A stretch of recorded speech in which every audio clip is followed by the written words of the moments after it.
Hello નમસ્કાર મિત્રો, આપણી યુટ્યુબ ચેનલ ગુજરાત જીકે ગુરુ પર હું પંકજ કંજીરિયા તમારું હાર્દિક સ્વાગત કરું છું. મિત્રો, આજે ફોરેસ્ટ ગાર્ડની પરીક્ષા લેવામાં આવી 8/2/2024ના રોજ, અને એની શિફ્ટ નંબર 2નું પેપર જે છે એ લેવાઈ ગયું. આપણે શિફ્ટ 1નું પેપર આપણા આ જ ચેનલની અંદર મૂકેલું છે. જે લોકોએ ન જોયું તો વિડીયોની આપણી ચેનલમાં જઈને તમે એ વિડીયો જોઈ શકો છો, તો ચેનલની નીચે લિંક આપી દઉં છું, ત્યાંથી પણ તમે જોઈ શકો છો. તો ફોરેસ્ટ ગાર્ડની જે ઓનલાઈન પરીક્ષા લેવામાં આવી રહી છે, તો 8 તારીખથી લઈને 27 ફેબ્રુઆરી સુધીની પરીક્ષા ચાલવાની છે. તો આજે પહેલો દિવસ હતો, એનો 8/2/2024ના રોજ શિફ્ટ નંબર 2નું પેપર લેવામાં આવ્યું. કેવા પ્રશ્નો પૂછાણા, કઈ ટાઈપનું પેપર આવે છે, તો એનું સંપૂર્ણ આપણા જે સ્મૃતિ આધારિત કોઈ વિદ્યાર્થીએ પરીક્ષા દીધી અને એને જેટલું યાદ રહ્યું અને એને જે આપણને પ્રશ્નો મોકલાવ્યા એના આધારે આપણે આ પ્રશ્નો જે છે એ જોશું. જેટલા જવાબ આપણને આવડે છે એ પણ હું તમને આન્સર આપવાની કોશિશ કરીશ. ઓકે, તો ચાલો શરૂઆત કરીએ. વિડીયો શરૂ કરતાં પહેલાં ચેનલ પર નવા હોય ચેનલને સબસ્ક્રાઈબ કરી લો. વિડીયો સારો લાગે તો લાઇક કરો, તમારા મિત્રો જોડે શેર કરી શકો છો. હવે એક પ્રશ્ન એવો હતો કે શ્રીશૈલમ બંધ વિશે પ્રશ્નો હતો. હવે એક્ઝેક્ટ શું ક્વેશ્ચન હતો એ આપણને ખ્યાલ નથી, પરંતુ શ્રીશૈલમ વિશે એક પ્રશ્ન હતો. તો કદાચ એવું પૂછી શકે કે એવું કદાચ પ્રશ્ન હોય કે શ્રીશૈલમ બંધ કઈ નદી ઉપર આવેલો છે. તો આ શ્રીશૈલમ બંધ જે છે એ આ કૃષ્ણા નદી ઉપર આવેલો છે. કૃષ્ણા નદી ઉપર આવેલો છે અને આંધ્રપ્રદેશની અંદર આવેલો છે. ક્યાં? આંધ્રપ્રદેશની અંદર આ બંધ જે છે એ આવેલો છે. આમાંથી એકાદો ક્વેશ્ચન હશે, કદાચ એવું આપણે માની શકીએ. ત્યારબાદ એક ક્વેશ્ચન હતો કે ઉડી શકે તેવું વિશ્વનું સૌથી ઊંચું પક્ષી, વિશ્વનું સૌથી ઊંચાઈએ ઉડી શકે તેવું પક્ષી કયું, એવો લગભગ ક્વેશ્ચન હતો.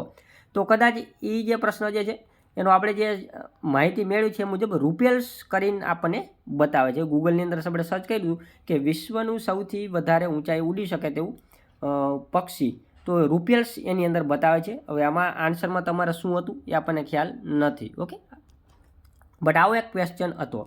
પછી ઇન્દિરા સાગર ડેમ કઈ નદી ઉપર આવેલો છે, એક ક્વેશ્ચન આવો હતો. તો જો ઇન્દિરા સાગર ડેમ જે છે એ નર્મદા નદી ઉપર આવેલો છે. કઈ? નર્મદા નદી ઉપર આ ઇન્દિરા સાગર ડેમ આવેલો છે, અને નર્મદા સાગર ડેમ આ મધ્યપ્રદેશની અંદર આ ડેમ જે છે એ આવેલો છે. પછી એક સિંહની વસ્તી ગણતરીને આધારિત એક પ્રશ્ન હતો. હવે એક્ઝેક્ટ પ્રશ્ન શું હતો એ ખ્યાલ નથી, પરંતુ સિંહની વસ્તી ગણતરીને આધારે પ્રશ્ન હતો. તો છેલ્લે વસ્તી ગણતરી થઈ તો એમાં સિંહની વસ્તી ગણતરી 674 હતી. કેટલી? 674 હતી. અને છેલ્લે કંઈક પૂનમ અવલોકન કર્યું હતું, પૂનમ અવલોકન કરવામાં આવ્યું હતું. ત્યારબાદ એક ક્વેશ્ચન એવો હતો કે વાઇલ્ડ લાઈફ એક્ટ મુજબ શિકાર કરવા ઉપર પ્રતિબંધ છે, તો એના વિશેની એક કલમ હતી.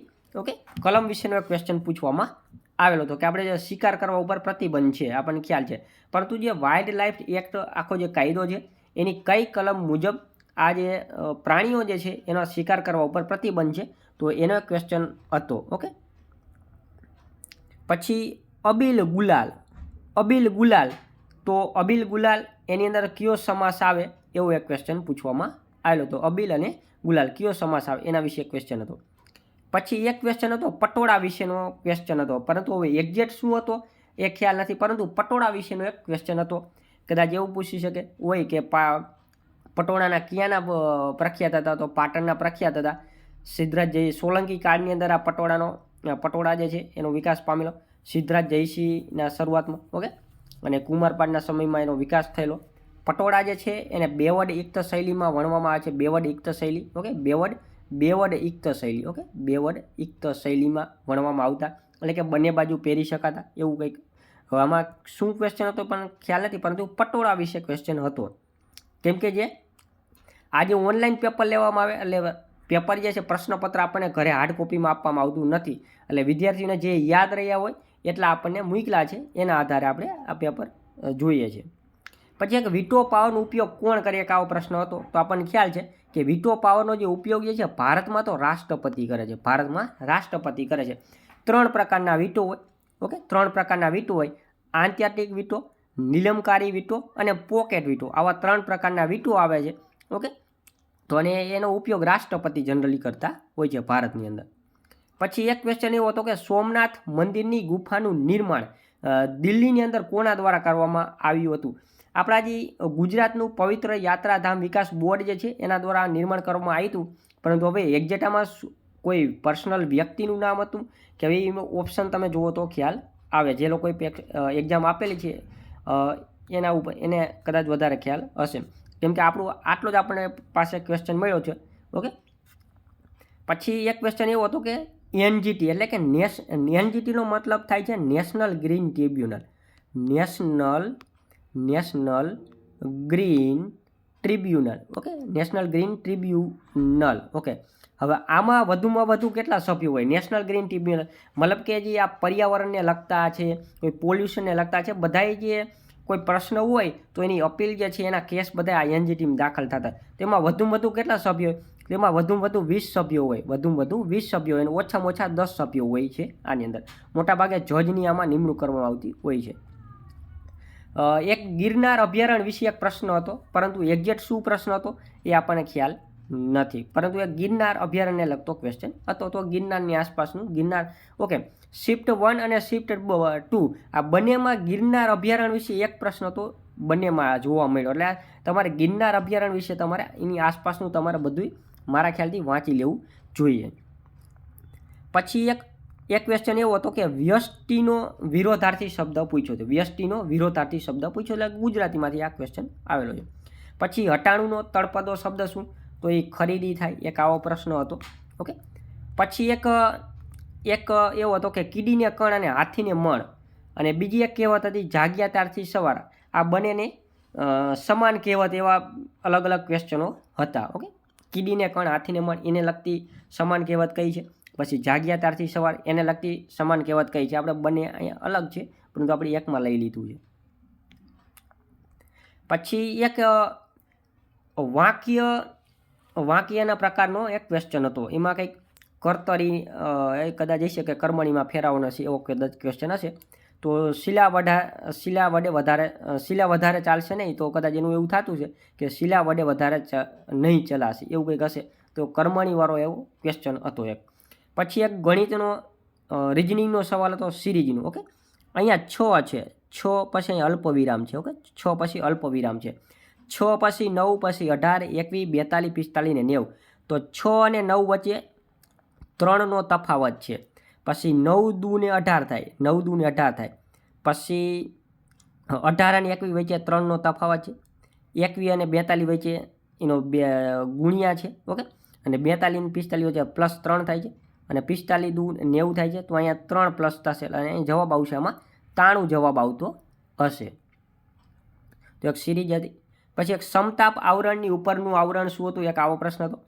પછી એક હતો કાળિયાર પ્રાણીનો એક પ્રશ્ન હતો. હવે શું હતું એ ખ્યાલ નથી, પરંતુ કાળિયાર પ્રાણીનો એક પ્રશ્ન હતો. કદાચ એવું પૂછ્યું છે કે કાળિયાર પ્રાણી માટેનું અભયારણ્ય કયું છે? તો કદાચ એવું કદાચ હોઈ શકે. બ્લેક બક નેશનલ પાર્ક આપણા ભાવનગર જિલ્લાના વલભીપુર તાલુકામાં આવેલું છે, એનું હોઈ શકે છે. ઓકે, એક્ઝેક્ટ આપણને ખ્યાલ નથી. પછી યુએન દ્વારા યુનાઇટેડ નેશન એના દ્વારા ટકાઉ વિકાસ 2030 માટે કેટલા લક્ષ્યો નક્કી કરવામાં આવેલા છે? તો એ કંઈક 17 જેટલા લક્ષ્યો જે છે એ નક્કી કરવામાં આવેલા છે.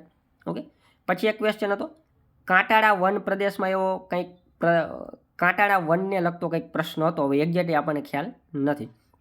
પછી પાછો એક કર્તરી કર્મણીનો ક્વેશ્ચન હતો કે મારાથી નીલાને વાત કહેવાય.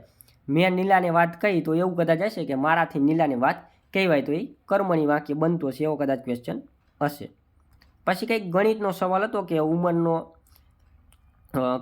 ઉંમરનો સરવાળો 26 અને એ બી 3 વર્ષ પહેલાં 2 જેટલું હોય તો બીની હાલની ઉંમર કેવો? આવો કંઈક ક્વેશ્ચન હતો. આપણને હવે એક્ઝેક્ટ હવે અધૂરો સવાલ હોય એવું મને લાગે છે. ઓકે,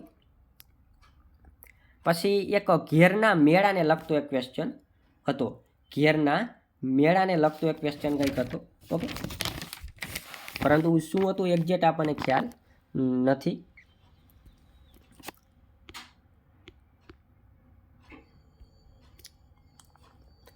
પછી વર્લ્ડ કપ મેચ ફાઇનલ ક્યાં રમાઈ હતી? એવું કંઈક હતું.